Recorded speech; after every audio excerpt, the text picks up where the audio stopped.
아멘. 오늘 우리 부목자의 헌신 예배로 드립니다. 우리 남성들이 이제 한 달에 한 번씩 부부 모임을 목장 예배를 인도하고 또 메시지를 또 선포하는 분들입니다. 저는 이제 세상에서 가장 훌륭하고 멋있는 사람들이 바로 이 부부 목자라고 생각을 합니다. 사람들이 보는 기준은 다르겠죠. 멋있게 잘생기고 돈 많이 벌고 그렇지만 교회는 다릅니다.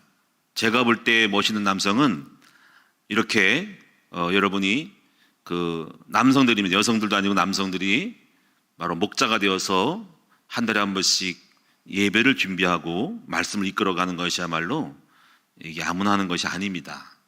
남성들은 세상의 유혹도 많고 회사 일도 바쁘고 또 직장 사업도 바쁘기 때문에 이렇게 하기가 쉽지가 않은 거예요.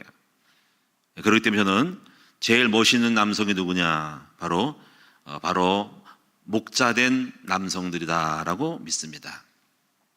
시편에 보면은 이슬 같은 주의 청년들이 나오는도다. 바로 이분들이, 이 말씀이 남성들이라고 저는 생각을 합니다. 세상은 수많은 유혹에 놓여 있습니다. 특히 남성들이 유혹에 넘어가기 쉽습니다. 마치 여러분이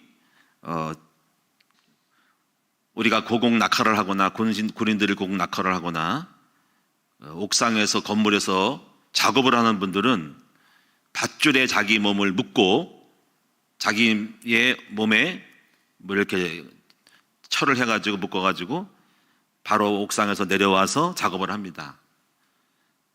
바로 그런데 떨어지기가 쉽습니다. 이 세상에.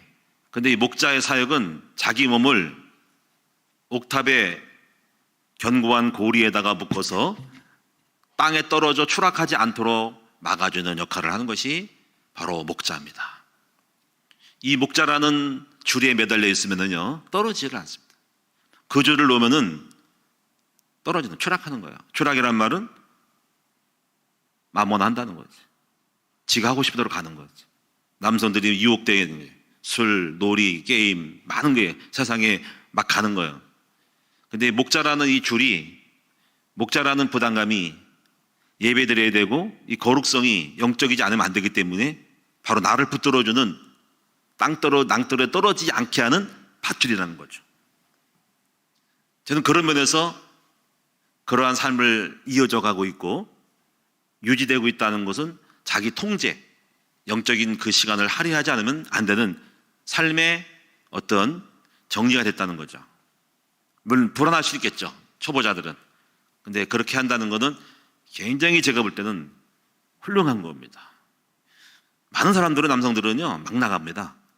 교회 필요 없어. 돈만 많이 벌고 그리고 세상으로 나가고 영적인 적당히 하고 나가는 거예요. 근데 그렇지 않고 자기의 모든 영혼의 시간과 모든 노력을 영적으로 묶어서 한 달에 한 번씩 하는 것은 힘든 겁니다. 그것이 이제 그런 걸 했다는 자체가 저는 가장 존귀하고 멋있다. 그래서 저는 최고로 보던 남성들은 남성 목자들이라고 봅니다. 아마 하나님도 그렇게 보실 것을 믿습니다. 우리 그런 면에서 우리 남성 목자들 우리 격려할까요? 박수하도록 하겠습니다. 훌륭하잖아요, 그렇죠? 우리 김지영 사도 얼마나 훌륭해요, 그렇죠? 우리 김태형 사도 훌륭하고 또 박지성 사도 훌륭하고 앞으로 여러분 남성들이 많이 이렇게 들어오면은 남성 목자에 들어오세요. 남성 목자에. 여러분이 지금 목자가 아니더라도 인턴으로 들어오시면, 부조장으로 들어오면은 그렇게 됩니다. 그러면 여러분이 가장 정상적이 되고 또 혼자 하는 게 아니고 부부가 하기 때문에 그것도 매주마다 하면 힘들어요. 못해요. 그래서 한 달에 한 번씩만 하면 됩니다. 또 이렇게 1년에 12번인데 이렇게 몇 개 빼면은 또 10번밖에 안 됩니다. 여러분이 꼭 그렇게 승리해 주시기를 축원을 드립니다. 저는 오늘 여러분에게 모든 것을 믿음으로 바라보는 시각이라는 말씀을 드릴 것인데, 이 사람이 여러분이 이제 인생을 살고 여러분이 앞으로 목회를 하고 여러분도 사업을 하고 직장 생활을 하면서 우리 모두가 이렇게 성공을 꿈꾸고 잘 되기를 바랍니다. 그런데 숱한 문제를 만납니다. 근데 제가 볼 때 사람들이 살면서 인생을 살아가면서 크게 된 사람도 있고 작게 된 사람도 있어요. 목사님들 보면은 목회를 크게 하는 사람도 있고 작게 하는 사람이 있습니다. 이거를 평가할 건 아니지만은 중요한 건 이거 있습니다. 그 사람의 비전만큼, 꿈만큼 그 사람의 삶이 만들어진다는 것은 자명한 일이에요. 여러분도 그렇게 생각하시나요? 제가 가만히 보면 어떤 목사는 그렇더라고요. 만나보면은 그래요. 목회를 30명을 목회를 합니다. 30명도 안 20명밖에 안 됩니다. 그러면 이제 자기는 그게 만족한대요. 더 이상 저는 할 말이 없었습니다. 그렇게 만족한다니까 어떻게 합니까? 제가 아무리 뭐 교회 뭐 부흥을 얘기하는데 자기는 그게 좋대요. 아, 그래요? 이 사람 그릇이 생각이 안 바뀐 상에는 안 되겠다. 초신자 같으면, 부교육자 같으면 자네 하나님의 뜻을 이루려면 그렇게 그밖에 되나? 이럴 텐데 나이도 저랑 비슷하니까 뭐 할 말이 없어요. 그런데 여러분이 꿈이라고 하는 것은 어떻게 만들어지냐면은 저는 하나님을 아는 것만큼 꿈의 크기가 달라진다고 믿습니다. 그리고 하나님을 알되 하나님을 이해하는 것만큼 꿈의 크기가 바뀐다는 겁니다. 어떻게 생각하세요? 여러분, 하나님을 알면 꿈을 그렇게 가질 수가 없어요. 하나님의 뜻을 알고 하나님의 계획을 알게 되면 내가 30명 목회하면 안 되는 겁니다. 우리 아버지는 지금 저 도시에 가 있고 요나 니느웨에 가 있고 우리 하나님은 후대에게 가 있단 말이지. 우리 하나님은 이 시아의 도시를 지금 바라보고 저 영혼들을 구원하고 싶은데 내가 왜 30명입니까? 아버지를 안다면 그렇게 할 수 없습니다. 아버지는 이 우주의 주인 되셔야 한다는 거죠. 그렇죠? 그것만 생각해도 우리는 우주를 꿈꿔야 됩니다. 하나님은 이 지역의 여러분이 시흥시 하나님이 아니거든요. 세계적인 하나님이거든요. 하나님은 세계 열방의 영광을 받으셔야 됩니다. 물이 바다를 덮은 같이 온 세상에 하나님을 아는 것이 충만해야 된다. 그렇죠? 그래서 여러분 정말 지금 하나님을 알면은요 그럴 수가 없어요. 하나님을 알면 하나님의 시선, 하나님의 눈동자 가는 곳에 주님의 마음이 있는 곳에 우리 마음이 있습니다. 누가 저 영혼들 향해서 복음을 전할까? 저 방황하며 유리방황하는 저 불쌍한 사람들을 위해서 누가 가서 복음을 전할까? 일어나 빛을 발하라. 하나님이 그 원하는 걸 알게 되면 절대로 우리의 그릇이 하나님에 대한 것을 미칠 수는 없는 거예요. 작게 할 수는 없는 겁니다. 저는 그 하나님을 알게 됨으로써 제 마음속에 하나님을 향한 부족하지만 꿈을 갖게 되었습니다. 그래, 내가 하나님을 높여야 되겠다. 감히 저 같은 사람이. 저는 하나님을 알고 하나님을 이해하는 마음이 열정이 됐어요. 그리고 나는 하나님의 능력자이기 때문에 나의 수준과 관계없이 하나님은 나를 통해 이루시는 것을 저는 믿기 때문에 나의 수준에 제한 없이 주님의 원대한 꿈을 나의 품으로 바꾸기 시작했습니다. 그렇죠? 주의 영이 내 안에 있고 내가 주님 안에 있다면 어찌 내 수준에서 주님을 좁게 만들고 가둘겠습니까? 어찌 하나님을 30명에 가두겠습니까? 어찌 하나님을 나의 그릇으로 묶어버리겠습니까? 그것은 교만인 것이죠. 네 입을 넓게 열라 네 입을 넓게 내가 채우라고 말씀하잖아요. 저는 그래서 분명한 것은 여러분이 이걸 압니다. 하나님을 알면 하나님을 이해하는 마음만큼 아는 것만큼 이해하는 것만큼 우리의 꿈이 바뀐다 하는 것입니다. 그래서 여러분 인간을 바꾸려면 성경을 읽게 만들어야 됩니다. 그리고 하나님을 아는 순간 하나님의 창세기부터 계시록까지 주님이 온 지구촌에 주님의 계획이 있음을 알게 되면서 그때부터 놀라운 꿈이 뭉게뭉게구리처럼 일어날 거예요. 우리 아이들을 성공시키십시오. 그 아이의 꿈이 하나님을 아는 꿈만큼 만들어집니다. 그래서 여러분 우리가 뭐 세상 사람들도 하나님을 모르면은 거의 그렇잖아요. 말을 낳으면은 제주도에 보내고 사람을 뭐 낳으면은 서울로 보내라는 말은 넓은 도시를 보라는 거잖아. 그래야지 네 꿈이 커진다는 거지. 네가 이 시골 동네에 있으면 꿈이 나오겠냐는 거지. 그러니까 인간을 만드는 것도 그 사람의 꿈의 크기만큼 다른다는 말입니다. 근데 성경은 그예요. 하나님을 알면 꿈이 다 빈다니까요. 그런데 오늘 제가 여러분들에게 드리고 싶은 말씀은 꿈 얘기를 하는 것은 아니고 우리가 이 꿈을 가질 때 이제 그 사람이 이제 세 가지가 이제 성공의 원칙에 나옵니다. 첫째는 자세입니다. 자세. 두 번째 부분은 사물을 현실적인 문제를 바라보는 시각. 그리고 세 번째는 그 문제를 극복하는 탁월한 지혜, 해답을 찾는 이 세 가지가 꼭 있어야 됩니다.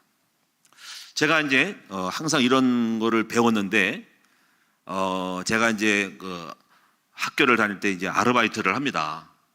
이제 아르바이트를 주로 하는 것이 뭐 특별한 기술이 없으니까 신학교 때니까 가끔 공사장에 가서 일을 합니다. 그러면 이제 저는 알바생은요 큰 거 안 맡기고 어떤 잡부로 들어가면은 하루 일당치기를 하고 나오기 때문에 오래 있지도 않아요.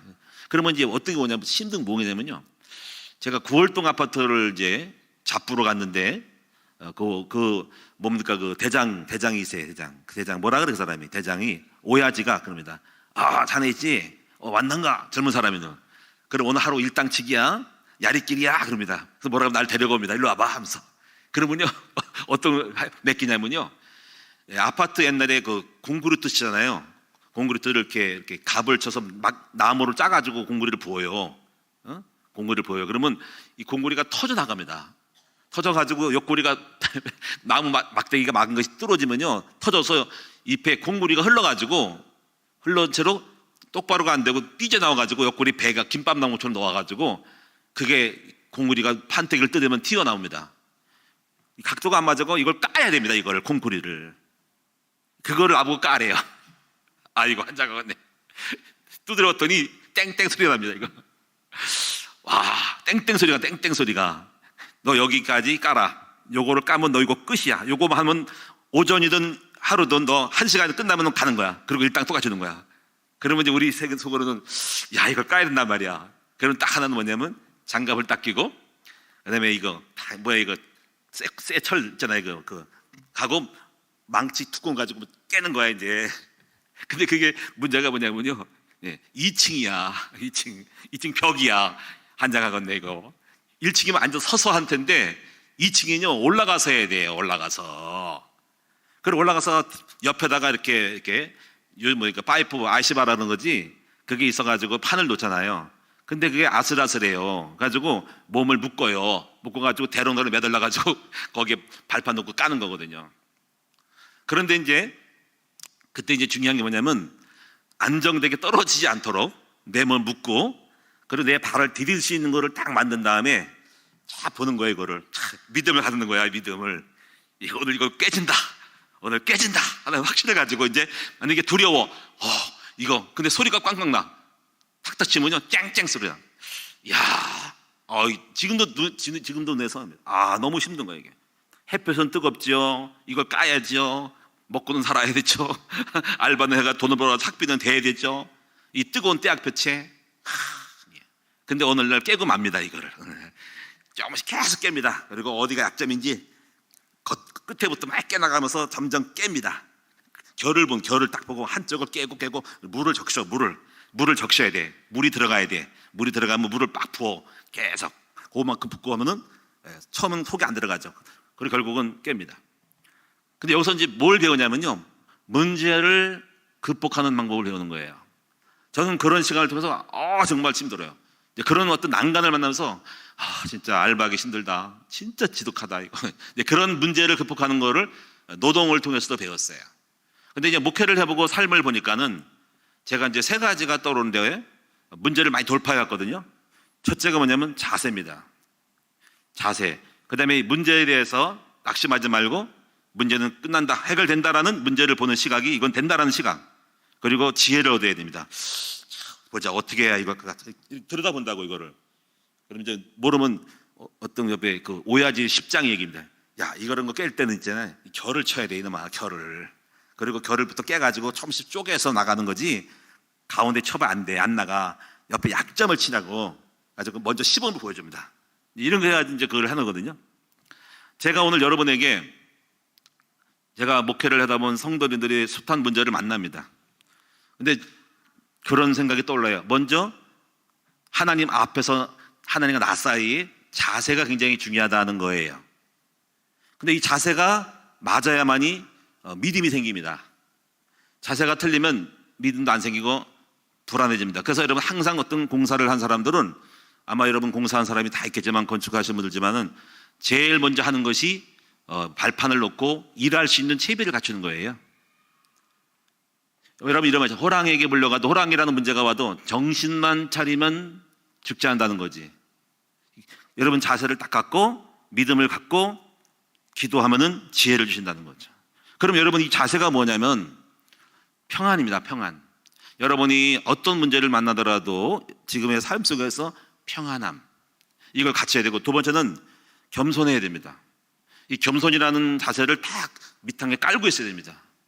교만하면 넘어지고 교만하면 문제를 못 봐요. 항상 낮은 자세에서 약간 낮추면서 이렇게 있어야만이 문제를 해결할 수 있는 자리를 딱 잡는 거예요. 절대로 너무 함부로 교만하면 됩니다. 여러분은 이제 겨울철에, 좀 있으면 겨울철이 오면은 얼음이 얼잖아요. 근데 이 겸손해야지 안 넘어지는데 이 교만하면요 발랑 자빠져요. 그래서 겸손한 사람들은 손을 빼고 이렇게 살살 걸어가야 돼. 교만해가지고 딱 하라면 발랑 자빠진다니까. 여러분이 교만하면 돌뿌리에 걸리지만 겸손한 사람들은, 나치는 사람들은 돌뿌리, 또 굴곡진 거, 돌뿌리, 돌멩이, 또 움푹 빠진 거 잘 보지만은 교만한 사람들은 자빠집니다. 제가 여러분 목회를 하더라도 항상 겸손하고 그리고 경건함이 있어야 됩니다. 조심스러움으로 항상 죄를 짓지 말고 우리 아버지 앞에 혹시 죄를 졌다 빨리 회개하고 항상 하나님 앞에 경건함으로 있을 때, 그것이 평안, 겸손, 경건했을 때 이것이 자신감이 생길 수 있어요. 경건하면은. 경건은 하나님 앞에 서는 거거든요. 이럴 때 내 마음속에 뭐든지 할 수 있다라는 믿음이 생기는 겁니다. 여러분이 성도님들이요 어떤 문제를 만나더라도 자세를 바로 가져야 됩니다. 하나님과 나 사이에 먼저부터 딱 바르게 되면요 그 모든 문제를 해결하고 싸울 수 있는 채비가 되는 겁니다. 그 다음에 두 번째 부분은 오늘 지금 제가 드리는 말씀, 모든 것들을 믿음으로 바라보는 시각이 있어야 됩니다. 세 번째는 항상 어떤 문제에는 해답이 있습니다. 깊이 깊이 지혜를 찾으면 하나님이 구하고 찾으면 주신다고요. 묘수가 있다니까. 제가 지금까지 이렇게 해왔습니다. 어떤 문제라도 깊이 기도하면 하나님의 지혜를 준다니까. 제가 이 얘기는 나중에 할게요. 제가 지금까지 이게 오면서 문제를 만났을 때 어떻게 해야 땅을 살까? 어떻게 돈이 없는데 저 땅을 내가 먹을까? 계속 운전하고 찾으면서 운전했더니 지금 답을 주거든요. 아이디어 떠오르고 했더니 그대로 이루는 거예요. 그럼 오늘 여러분에게는 두 번째 부분을 말씀드릴 거예요. 모든 것을 믿음으로 바라보는 시각이 돼야지 승리한다. 자세는 일단 돼야 되고, 딱 보면 압니다. 자세 간 사람은 믿음이 못 가져요. 일단 자세가 틀리면 모든 걸 삐딱하게 봅니다. 내 몸이 삐딱하고 내 몸이 안정되면 사물을 보는 시각도 달라지거든요. 그래서 평안, 겸손, 경건함으로 이치를 잘 갖고 있으면 여러분이 사물을 보는 눈이 믿음이 되는데, 내가 자세가 틀리면은 모든 사물에 보는 내가 삐딱하게 봅니다. 그래가지고 문제를 문제로 안 보고, 문제를 축복이 아닌 불행으로 보고 고통으로 보고 이상하게 보기 때문에 문제에 대한 시각이 다른 거예요. 어떤 것도 해결할 수 있습니다. 이러면. 그럼 오늘 여러분이 모든 것을 믿음으로 바라보는 시각에서 오늘 본문을 택한 이유는 이거를 설명하려고, 이 부분을 어떻게 설명할까? 성경에 어떤 이해가 있지 할 때 이 말씀이 떠올랐어요. 오늘 보면은 예수님이 길 가실 때에 날 때부터 맹인된 사람을 봤다 그랬습니다. 근데 어떤 사람이 이렇게 물었어요. 제자들인데, 제자들이요, 라삐요, 이 사람이 맹인된 것은 날 때부터니까 이 사람의 죄로 인한 겁니까? 아니면 누구의 죄로 인한 겁니까? 누구 때문에 온 겁니까? 맹인된 것이 부모님 때문에 온 겁니까? 라고 이렇게 그 맹인된 것을 물어보는 겁니다. 그럼 여러분, 여기서 우리는 이 사람이, 이 제자들이 물어보는 관점은 어떤 걸까요? 인과응보라는 관점이죠. 인과응보. 다시 말하면 부모님이 잘못해서 이 사람이 됐다라는 생각을 하고 있는 거예요. 그럼 이 사람은 맹인이니까 본인이 죄 때문에 안 겠죠. 태어날 때 맹인이니까. 그러니까 부모일 텐데, 조상님일 텐데 하면 조상님이 잘못해서 이렇게 문제가 왔다라고 볼 수도 있죠. 그럼 우리 예수님이 맞다라고 하지 않고 생각을 바꿨습니다. 이렇게 말씀하시죠. 그게 아니라 이 사람은, 이 맹인된 것은 3절에 이 사람이나 부모로 죄로 인한 것이 아니라 그에게서 하나님이 하시는 일을 나타내고자 함이라 라고, 이 맹인된 것을 보는 눈이 달았다는 겁니다. 이게 차이예요. 이게 여러분이 혹시 무슨 암에 걸리거나 병 걸렸을 때 누구 때문에 왔냐라고 물어본다면은 누구 때문에 말할 수 있죠. 근데 이런 것들은 여러분, 왜 우리가 사업이 안 됐지? 왜 우리 집이 부도났지? 할 때 누구 때문에 왔냐? 할 때 따지잖아요. 그때 당신이 부인 남편한테 어떻게 처세했길래 그러냐고 남편을 찌면, 그럼 남편도 그러죠. 그때 당신이 뭘 안 해줬으니까, 돈만 내줬으면, 당신 처가댁에서 안 했으면, 해줬으면 이런 일 없을 거 아니야? 이렇게 하는 거예요. 그러니까 서로가 어떤 문제에 대한 거를 원인을 갖다가 책임 전가를 하는 거예요. 그러면 이게 싸움이 벌어지는 거예요. 이것은 실패든 성공이든 마찬가지입니다. 이 성공이 누구 때문에 왔다 하면 내가 나 때문에 온 거야. 아니야, 나 때문에 된 거지. 그러면 또 서로 공에 대한 싸움이 생깁니다. 실패는 이건 누구 때문에 이렇게 실패해서 당신 때문에 아니야. 무슨 당신 때문이야. 당신이 그때 이렇게 말했어. 내가 이렇게 한 거지. 이렇게 인과응보로 오는 거는 싸움이 벌어집니다. 그런데 오늘 여러분, 예수님은 전혀 시각이 다릅니다. 이 맹 있는 것이 왜 왔냐면 하나님의 영광을 드러내기 위한 거라고 보는 거죠. 여러분, 오늘 우리가 문제를 만날 때 이 문제를 원인을 인과응보로 누구 때문에 했다라고 보면 안 되고, 이 문제를 통해서 하나님이 당신을 더 훌륭하게 만들려고 하는 거다, 이런 식으로. 또 이 문제를 통해서 기적을 체험하기 위해서 문제를 준 거라.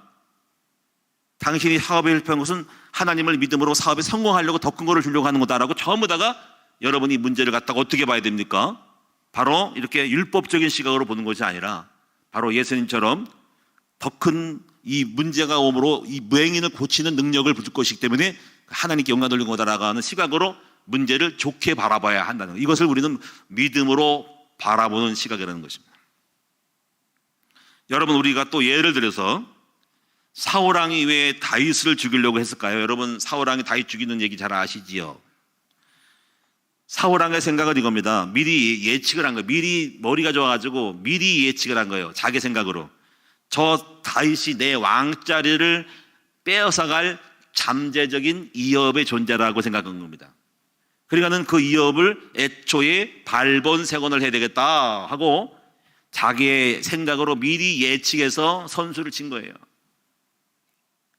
그러니까 여러분, 이런 결과는 그 다윗이라는 존재는 두려움이고, 그리고 없애져야 될 인간이기 때문에 그를 추격하죠. 그리고 그거에 따라서 흑암의 귀신이 들어가는 거거든요.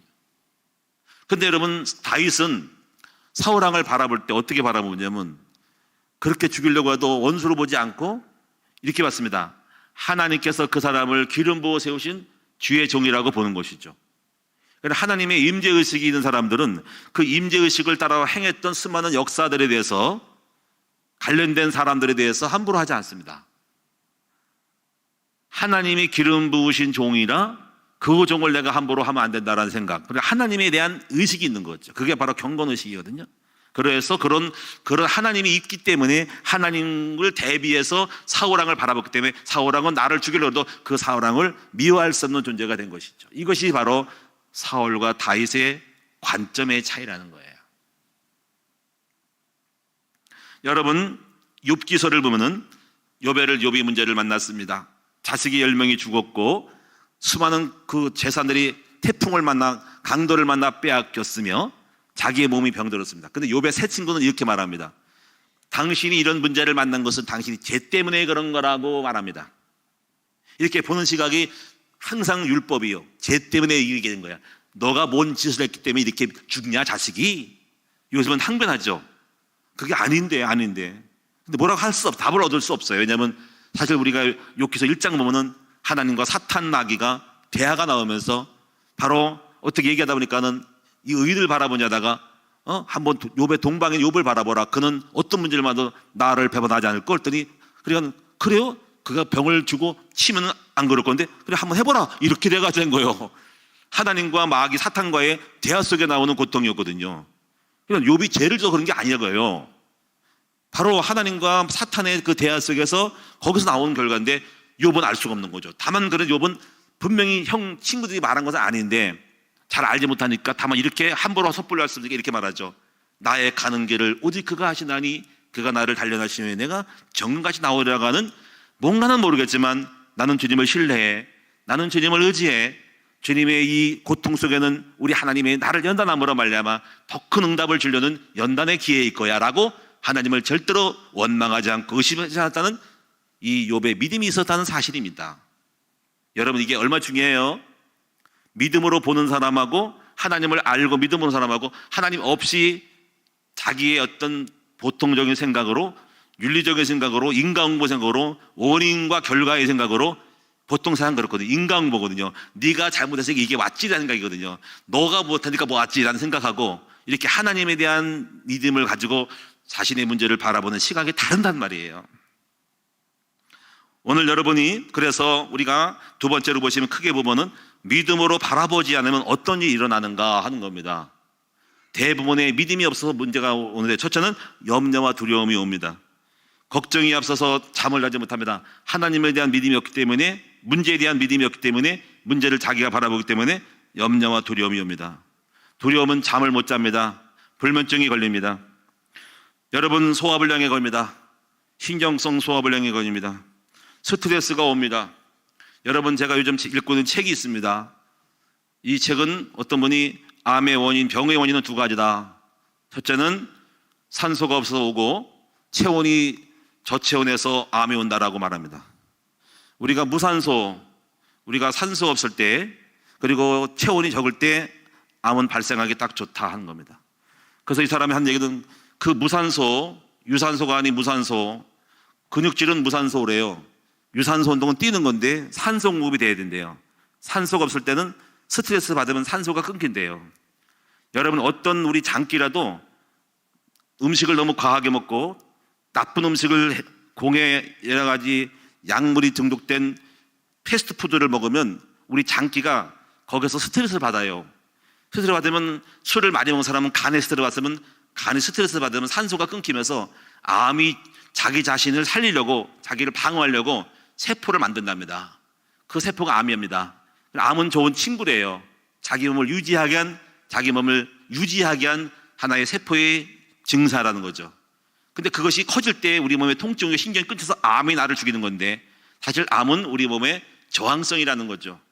근데 중요한 건 뭐냐면 이 스트레스가 올 때 무산소가 되고 그 다음에 저체중이 됨으로써 암이 발생한다는 겁니다. 그래서 스트레스는 암의 적이랍니다. 그럼 이걸 보면 저기다가 술을 많이 먹은 사람은 반드시 간에 무산소가 오면서 간경화와 간암이 올 것이라는 거죠. 우리가 몸에 스트레스를 많이 받는 어떤 충격적인 사건을 만나면 그때 거기서 무산소가 되면서 그 기간 동안에 문제가 오고 암에 걸릴 수 있는 소지입니다. 그러니까 스트레스 받는 그 기간이 가장 위험한 시간입니다. 중요한 것은 무산소와 저체중. 그래서 열에 약하기 때문에 온도를 1도 올리고 항상 산소 공급하는 유산소 운동을 통해서 특히 이 호흡 운동법, 호흡을 통해 가지고 산소를 계속 세팅해주고 공급해 주는 것들이 있어야 한다는 거죠. 그래서 물을 마시는 것도 산소가 될 수 있는 거죠. 중요한 것은 여러분이 이렇게 믿음으로 바라보지 않을 때 바로 염려와 두려움이 오는 것입니다. 이건 가장 기초적인 거예요. 두 번째 부분은 이게 좀 커질 경우에 공황장애가 옵니다. 그리고 더 커지면 우울증으로 옵니다. 그리고 자살할 수도 있습니다. 누구의 탓으로 돌리기 때문에 원망 불평하다가 귀신이 쏙 들어갑니다. 바로 사울처럼 적으로 더 크게 확장되면서 사울은 다윗이 우리의 원수이고 나의 삶을 내 미래의 행복을 깨트리는 적이기 때문에 저놈을 죽이게 되는데 그놈이 성장할수록 잘 나갈수록 배에 꼬이는 거죠. 그때 귀신이 쏙 들어가서 바로 그 사람을 걔를 지배합니다. 이렇게 여러분이 믿음으로 바라보지 않을 때는 두렵기 때문에 앞으로 전진하지 못합니다. 민수기 13장에 보니까는 각 지파의 대표 리더격인 10명의 정탐꾼들이 바로 믿음으로 바라지 못하고 자신의 한계에 묶여가지고 안 된다 우리는 메뚜기 같다라고 했을 때 그 리더들이 하는 말을 백성이 듣고 멘붕에 빠졌습니다. 그래가지고 거기서 머물게 됐습니다. 여러분 믿음이 없는 사람들은 머뭅니다. 두려운 사람, 할 수 없다고 생각하는 사람들은 머뭅니다. 그래서 발전이 안 됩니다. 어떻게 보면 오늘 저와 여러분들은 전부 어떻게 보면 믿음이 없기 때문에 지금 나의 현실을 돌파하지 못하는 거예요. 사업을 키우지 못하고 믿음이 없기 때문에 두려워서 어떤 면에서 다 핑계대지만 두려웠기 때문에 여전히 오늘이고 10년이고 변함이 없게 살아가는 겁니다. 저는 제가 이걸 보면서 아브라함이 75세에 아기도 낳지 못하는 주제에 여러분 보통 일이 아닙니다. 아기도 낳지 못하는 주제에 불임의 주제에 누가 잘못된 간에 75세에 나는 큰 민족의 대표자가 될 것이다. 모든 사람의 민족의 조상의 복의 근원일 거라고 생각해서 75세에 가나안 땅으로 들어갔던 이 사람이야말로 자신의 한계를 뛰어넘는 믿음의 도전이었다라고 생각을 합니다. 오늘 여러분도 이 믿음이, 그래서 아브라함을 믿음의 조상이라고 하는 거예요. 얼마나 대단한지 몰라요. 제가 여러분이 존경한 사람 중에 또 한 사람, 유명한 사람이 현대그룹의 정주영 회장이잖아요. 이 사람이 참 예수를 믿는지 안 믿는지 모르겠지만 어쩐간에 믿음의 정신적 가져가는 대단해요. 이 사람은 자기의 신조어 이겁니다. 불가능은 없다라는 겁니다. 그 역사 때문에 오늘날 여러분 쌀 장소에서 현대자동차, 현대그룹을 만든 게 아니겠습니까? 여러분이 현대자동차가 발전한 것이 뭐냐면 이겁니다. 여러분 이제 기자가 이렇게 물어봤습니다. 기자가 물어보기를 당신은 행복합니까 불행합니까 물었더니 글쎄 인생을 살면서 불행할 때 있고 행복할 때가 있지만 저는 행복하게 산 것 같아요. 그러면 좋은 일만 있습니까? 그게 아니고 저는 숱한 문제를 만났습니다. 근데 이 숱한 문제를 만날 때 이 문제를 놓고 그 문제를 극복하고 정복할 때 희열을 느낀대요. 그리고 거기서 오는 성취와 그 기업의 성장을 보면서 자기는 기쁘대. 그리고 결국 보니까 자기는 행복하게 살았네요 라고 고백을 했답니다. 이 정주영의 일화가 굉장히 많습니다. 몇 가지가 88 올림픽입니다. 88 올림픽은 나고야가, 일본 나고야가 따게끔 됐습니다. 근데 많은 사람이 안 된다고 했대요. 88 올림픽이. 근데 이 정주영 회장이 나서가지고 아니야 우리가 나라가 딸 수 있어 라고 하면서 그 IOC 위원들 부인에게 찾아가서 꽃다발을 만들어가지고 그 부인들의 마음을 샀대요. 그 부인들의 마음이 감동 먹어가지고 자기 남편들한테 로비해가지고 결국은 88 올림픽의 개최국이 한국으로 바뀌었다는 겁니다. 이것도 이해가 됩니다. 또 한 번은 서산 간척지입니다. 서산의 간척지를 막아가지고 바닷물을 막아가지고 땅을 확보해야 되는데 너무나 바닷물이 막 들어오니까는 사람들이 안 된다고 바닷물을 막았어요. 콩콩 치면 습도로 가니까 안 된다고 했을 때 뭐가 안 되냐? 뭐가 찾으면 있지. 불가능하게 있냐? 된다. 해서 이 사람이 계속 이렇게 찾는 중에 찾고 찾으니까 뭐가 나왔대요. 그게 바로 현대조선소를 갖고 있었는데 그때 배가 옛날 폐조선 선박이는데 그걸 갖다가 좀 약간 중고 같은 거 좀 없어도 될 것 같은 걸 갖다가 이걸 활용해져 가지고 그 배들을 갖다가 끌고 들어와가지고 견인해가지고 바닷물을 막는 쪽에 그냥 투입시킨 거 버리죠. 그러니까 바닷물을 일단 차단되니까 그 안에 공간생이니까 그 안에다가 세면 공구리 봐가지고 일단은 큰 물줄을 막으니까 뚝이 생기면서 그 위에 옆으로 연결해가지고 결국 서산을 바닷물을 막아가지고 엄청난 서산 간척지가 됐다는 거예요.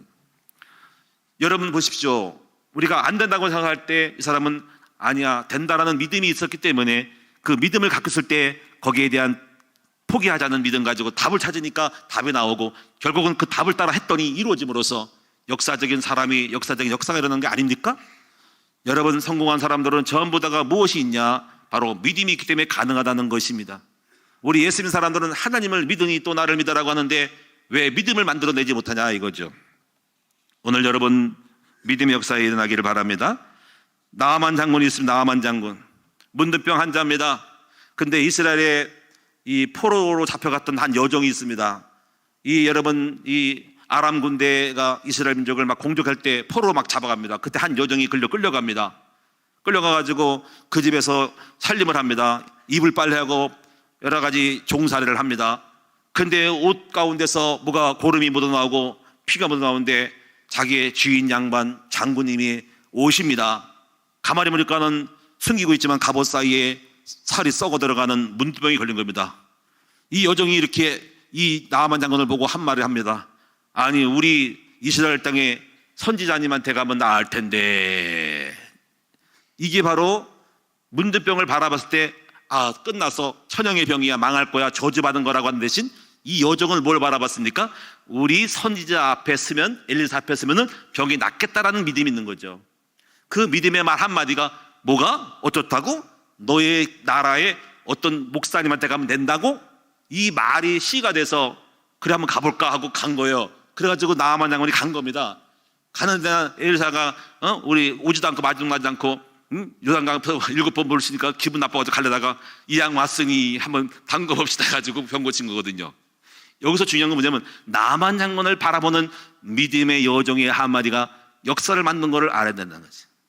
우리는 문제를 만날 때 믿음으로 바라보느냐 아니면 불신앙으로 바라보느냐에 따라서 역사의 판도라가 바뀐다는 것을 아셔야 한다는 거지. 오늘부터 우리 성도님들은 모든 문제를 바라볼 때 믿음으로 바라보는 여러분 되시기를 축원드립니다. 수많은 문제들은 여러분이 이것은 많은 문제, 죽고 싶은 문제가 아닌 것이죠. 어떤 문제라도 망하는 게 문제가 아니라 하나님은 전능하신 분이라 다 해결할 수 있다. 여러분이 문제를 바라볼 때 이렇게 하세요. 이 문제를 통해서 주님은 해결할 수 있다. 근데 이 문제는 하나님이 문제가 아니라 바로 나를 연단하고 만들기 위한 도구다. 하나님은 나를 축복하기 위한 도구다. 그래서 나를 축복하고 내가 만들어지면 이 연장은 없어진다. 제가 오늘 어느 가정을 오늘 신방을 왔는데 지금 이 비슷한 얘기를 했습니다. 여러분, 어느 목수가 연장을 씁니다. 망치, 톱을 갖고 있습니다. 그 문제를 여러분이 해결하기 위해서 톱으로 쓸고 망치로 박아야 되기 때문에 이 문제가 오는 거예요.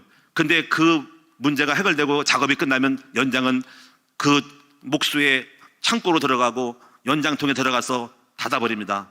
하나님이 우리에게 문제를 주신 이유는 우리 자신이 문제가 아니라 문제를 통해서 당신을 연단하기 위한 거라. 그리고 당신이 올바로 되면은 바로 문제가 없을 거다. 그리고 문제를 바라볼 때 이 문제가 나쁜 것이 아니라 마침내 이 문제를 통해서 당신을 연단하고 축복 주기 위한 거라는 거를 생각을 바꿀 때 문제를 바라보는 시간이 달고 고통이 아니라 하나님 알고 있구나. 내가 만들어지겠다라는 희망이 생기는 것입니다. 오늘 여러분이 저는 과거의 상처를 바라볼 때 과거는 이 문제의 해석이 안 됐어요. 과거의 상처까지. 요거는 해결이 안 됐는데 오늘날 과거를 바라보면서 이 과거를 주신 것은 앞으로 이렇게 나와 같은 삶을 사는 아이들을 살리라고 주셨구나라고 믿음으로 해석하니까 과거가 원망불평이 아니라 오히려 뭐가 됐냐면 감사가 된 것을 알 수 있습니다. 그리고 그거를 깨닫고 나서 그렇구나, 나 같은 아이 공부 못하고 돈이 없어서 공부 못하고 어려움 당한 아이들이 복음만 나면 될 수 있구나라는 믿음 속에서, 그러면 우리 아이들도 똑같지는 않지만은 아이들 가난하고 어려울 때 똑같은 훌륭한 아이들이 많을 텐데, 요 똑똑하고 영민한 애들이 많을 텐데 이 아이들이 복음 집어들면 되겠다. 바로 그래서 내가 이런 경험을 시켰구나. 그래서 그런 아이들을 살리라고 내가 먼저 경험을 했구나. 내가 먼저 그 길을 걸어가므로 맛보겠구나. 이래서 문제가, 과거의 상처가 희망이 되고 사명이 된 거라는 얘기입니다. 이것도 역시 저 같은 경우도 참 감사하게도 처음에는 잘 몰랐는데 바로 믿음으로 바라보는 시각이잖아요. 여러분, 요셉을 보십시오. 요셉의 상처는, 요셉이 형들로 팔려가지고 애굽으로 갑니다. 애굽으로 가서 나중에 형들하고 조를 만납니다. 그때 형들이 두려워 벌벌 떱니다. 우리 끝나 죽었다. 우리가 노예로 팔았던. 근데 요셉이 이런 말을 합니다. 형들이여, 걱정하지 말고 안심하소서. 형들이 나를 판 것은 당신이 판 것이라 하나님이 당신들의 손을 빌려서 나를 애굽에 보냈는데 앞으로 만날 엄청난 경제 기근 재앙을 구원하게 우리 가족을 살리고 이 세상의 민족을 살리려고 나를 앞서 보낸 것이니 두려워하지 말로서 라고 이렇게 말하잖아요. 그리고 요셉은 무엇이죠? 바로 형들이 팔았던 문제를 보지 않고 믿음으로 해석한 거예요.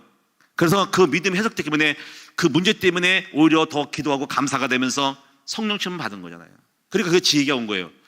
노명을 써가지고 감옥 들어갈 때는 이게 뭐야 이게 하고 원망하지 않고, 이것은 바로 하나님이 나를 더 큰 축복으로 인도하기 위한 유혹이었고, 그리고 굉장한 감옥이지만 감옥이 아니라 바로 앞에 가는 하나의 정거장이다 라고 생각하면서 기쁘게 받을 수 있는 믿음이 있었던 겁니다.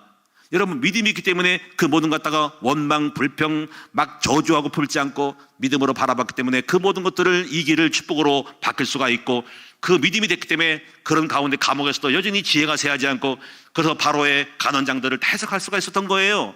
만약에 믿음이었으면 영이 막혀가지고 꿈이 해석이 안 되고 거기서 원망, 불평하고 이를 바닥가득 걸다가 죽을 수밖에 없고 그냥 폭파하고 복수하려고 하고 칼을 갈다가 스스로 죽을 수밖에 없는 것이 됐는데, 영의 사람들은 믿음으로 전부 바꾸니까 고통이 깊고 깊을수록 깊은 지혜 속에 그 고통을 이기려고 하니까 하나님을 바라보니까 믿음이 생기는 것 같고 그 믿음이 능력이 되는 거라 이거예요.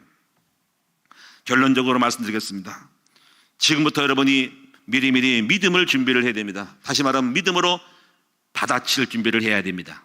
저를 가만히 보면 저도 숱한 문제를 만났는데 참 잘한 것이 아까 첫째, 자세. 항상 하나님 앞에서 경건함을 갖고 평안함을 유지하고, 그리고 늘 마음속에 겸손함으로 가졌을 때 숱한 목회 현장에서 그 모든 것들을 믿음으로 바라봤습니다. 그때 많은 거를 응답을 하고, 그리고 지혜 얻어서 이겼거든요. 근데 가만히 보니까는 평상시가 중요해요. 평상시 중요.